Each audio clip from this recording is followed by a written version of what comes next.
Friday.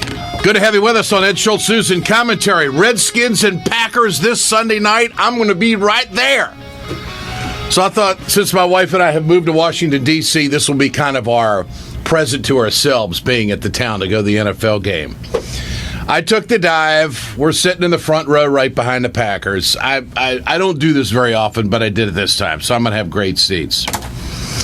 The president last night in his town hall meeting finally put a mainstream media thinking and operative Anderson Cooper in his place. First of all, I have nothing against Anderson Cooper, all right? But this was a perfect moment and a perfect response, because the mainstream media in this country constantly regurgitates every bullet point, every angle they possibly can, so they can keep their firearm in this country, and they hide behind the Second Amendment and they make up stuff. And it is a conspiracy. So I've been waiting for this word to get into the conversation in the mainstream media, but the reaction of Anderson Cooper, isn't it a conspiracy though? You really think it's a conspiracy? Here's the reaction of the president and the exchange. Is it fair to call it a conspiracy? I mean, well, yeah. A lot of people really believe this deeply, that they just don't. No. They just don't. Hold it right there. A lot of people believe this garbage deeply, Anderson, because you tell them that. You let them say it unchallenged. Let me pivot to this. I talked to you yesterday about being a gun owner for years. Guess what? I've been a pilot for years. I got my pilot's license in 1988. I got over 3,500 hours. And you know what I have to do every year? I have to go to the doctor. I have to go to the doctor, and he has to make sure that I'm not crazy. He has to make sure that I'm mentally fit and physically fit to be able to fly an airplane. Why? Because you, the public out there, thinks that everybody that flies an airplane ought to be checked out and be competent. But wait a minute, firearms are different. Why is it that everything in the air is so regulated and everything on the ground isn't? And I understand it, and I have no problem with it, and I know that the government is not trying to keep my feet on the ground. The government is just trying to make sure that there's some checks and balances in aviation, and that somebody who's gone off the rails isn't going to be flying over people and possibly have an accident. That someone who's got a bad heart isn't going to be flying. It's called regulation. It's not called confiscation. And you know what? Air travel in this country is the safest way to travel. You cannot argue with the statistics. And the fact is if we have background checks, there will be fewer people who are a little bit on the edge not owning firearms. And you know what I'm talking about. We have to use politically correct language in dealing with the fact that someone's not mentally competent or should not own or operate a firearm. Why is this so hard? And why is it that little old Anderson Cooper, who's never flown an airplane or fired a gun or owned a gun, buys into this constant rhetoric and media hype from the right-wingers and the gun owners of America who think that Obama's coming to get my guns?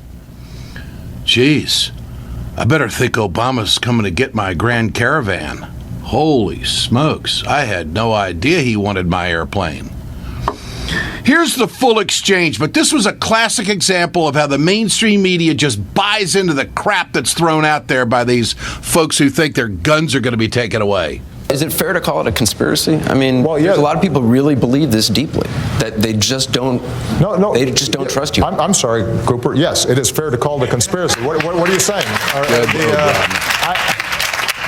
Are you suggesting that the notion that we are creating a plot to take everybody's guns away so that we can impose martial law but there's certainly is a conspiracy? Yes, that is a conspiracy. I would hope that you would agree with that. Is that controversial? He never answered the question. He just smiled because Anderson Cooper doesn't know. At the town hall event, the president did something that has never been done before. He reached out to the NRA. Listen to this. I'm happy to meet with him. I'm happy to talk to him. But the conversation has to be based on facts and truth and what we're actually proposing. And not conspiracy. Imaginary fiction in which Obama's trying to take away your guns. Well, the reason, by the way, that the gun sales spike, not just before I propose something, every time there's a mass shooting, gun sales spike. And part of the reason is that the NRA is convinced, many of its members, that somebody's going to come grab your guns, which is, by the way, really profitable for the gun manufacturers. It's a great advertising mechanism, but it's not necessary. There's enough of a market out there for people who want protection, who are sportsmen, who want to go hunting with their kids, and we can make it safer. That might be the best answer I've ever heard a president give on firearms in this country. The president made the common sense pitch to the American people where most Americans are. Now, leave it to Fox News to come back and try to prop Obama up as a gun grabber. They put on Chris Cox, who's the NRA executive director. Now, you heard the first part of that soundbite where the president says he'd like to meet him. This is the NRA's response. Did we participate in CNN's event tonight? No, we didn't. We were offered one pre-screened question. Megan, I know that you don't send your questions over to the White House, so I'd rather have a conversation with you that's intellectually honest than sit through a lecture and get one opportunity to ask a pre-screened question. Hold it right there. There's no one of greater authority in this country than the President of the United States. It's not like CNN was pulling some bum off the street and saying, hey, you want to talk about guns? This was a remarkable production and the right thing to do by CNN and the President of the United States. I'm sure the other networks would have loved to have been involved in it. The fact is, the president made his case as to why he thinks we need to do these things. And it's not going to inhibit anybody's ability to own a firearm. And I can go buy another airplane today if I want to, because I meet all the healthy standards. The president wants to put $500 million into mental health. That's fantastic. Where's the NRA on that? Oh, that's just part of the gun grabbing measure. Look, there's no stronger lobby in this town, Washington, D.C., than the gun lobby. And there's no easier way to hoodwink a voter than to make them think that the person that they might be voting for is going to grab their firearm. And the president did something monumental last night in addressing all the bullshit that goes with this, the sales job that goes with this. This Chris Cox is nothing but a salesman. And he's in denial of the facts of what's happening in this country and the social changes that have taken place. Here is another interesting deal that popped up last night.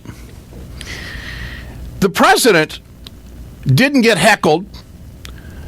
I mean, if these people are so passionate, why weren't they more aggressive on the president? Because they knew the president was right. The president was making the case.